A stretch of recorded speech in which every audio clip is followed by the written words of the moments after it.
저번 영상에서 예고해드린 대로 오늘은 국가가 절대 먼저 알려주지 않는 국민연금 36%더 받는 방법에 대해서 말씀드리겠습니다. 국민연금 개시 연령은 출생 연도에 따라 조금씩 다른데요. 표에 보시는 기준에 따라 만 60세부터 만 65세 사이에 국민연금 수령을 신청하실 수 있습니다. 연금 수령이 가능한 연령이 되면 국민연금을 개시할 수 있다라고 안내문이 옵니다. 안 그래도 은퇴하고 소득이 없이 노후생활 하느라고 현금이 딸리는데 지금부터 연금을 받을 수 있다라는 소식을 들으면 당장 지급 신청을 하겠죠. 그런데 이게 바로 함정입니다. 이때 얼씨구나 하고 연금을 개시를 해버리면 국가는 폐재를 부를 겁니다. 왜냐하면 국민연금 수령을 연기를 하면 매년 7.2%의 이자를 지급해야 되거든요. 근데 이자를 안 줘도 되니까 얼씨구나 하고 좋아할 수밖에 없죠. 이렇게 국민연금의 개시 시기를 늦춰서 나중에 받는 것을 연기연금이라고 하는데요. 최대 5년까지 연기를 할 수 있습니다. 5년 꽉 채워서 연기를 했다면 국가는 나한테 매년 7.2%의 이자를 지급해야 되는 겁니다. 그것도 복리로요. 반대로 국가가 정한 연령 이전에 국민연금을 개시를 하는 걸 조기노령연금이라고 하는데요. 연기연금이랑은 반대로 내가 미리 땡겨서 받는 거기 때문에 1년마다 6%씩 금액이 줄어듭니다. 그럼 연기연금을 활용을 했을 때 얼마나 더 연금을 받을 수 있는지 실제 예시를 통해 보여드리겠습니다. 저희 사업부 대표님의 국민연금 시뮬레이션인데요. 61년생이셔서 만 63세부터 연금 수령이 가능하십니다. 이때부터 국민연금을 받으면 매월 150만원씩 연 1,800만원 100세까지 37년간 수령한다고 가정하면 총 6억 6천을 받으십니다.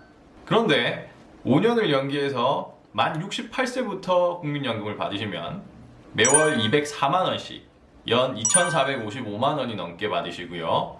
100세까지 32년간 총 7억 8천만원 넘게 받으실 수 있습니다. 수령 기간을 똑같이 37년으로 했을 때는 9억 넘게 수령하실 수 있고요. 5년만 늦췄을 뿐인데 1억 2천에서 2억 4천까지 차이가 나는 걸 확인할 수 있습니다. 그런데 국민연금에서 보내주는 이 안내문에는 이 연기연금에 대한 내용을 눈을 씻고 찾아봐도 없습니다. 어떻게 하면 국민연금을 더 많이 받을 수 있을까요?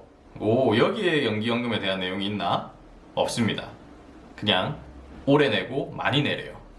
아니, 오래 내고 추가로 더 내면 연금 더 많이 받을 수 있다는 걸 누가 모릅니까?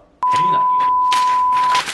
국민연금 블로그나 유튜브 등에 있는 다른 자료들을 내가 발품을 팔아서 찾아봐야 연기연금에 대한 내용이 나오는데요. 이런 중요한 내용은 매월 집으로 보내주는 안내문에 적혀 있어야 되는 거 아닙니까? 어떻게 이런 좋은 제도에 대해서 이런 방구도 없는 건지, 이런 방구 같은 놈.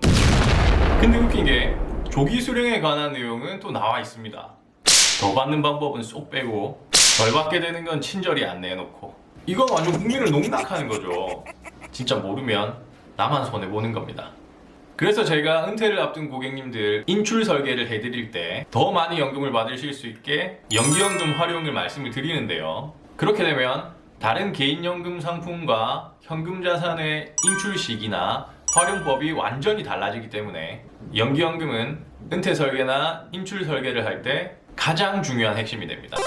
이렇게 언제 어떻게 각각의 상품을 개시를 하느냐에 따라서 내 노후자금이 어마무시하게 차이가 날 수 있기 때문에 이 인출 설계는 전문가와 함께 정말 정교하게 플랜을 짜셔야 됩니다. 그냥 국가가 회사가 하라는 대로 막 개시했다가는 수천만 원, 수억 원을 손해볼 수 있습니다. 그런데 이 좋은 연기연금을 활용을 하시려면 개인연금이 준비가 돼 있어야 되겠죠. 최대 5년이나 연금 개시를 미루기 때문에 노후자금 공백을 메워줄 브릿지 역할을 해주는 개인연금이 꼭 필요하다는 거죠. 더 많은 연금 수령을 위해서 정말 정교한 플랜이 필요한 은퇴 설계, 전문가와 꼭 함께 하시기 바랍니다.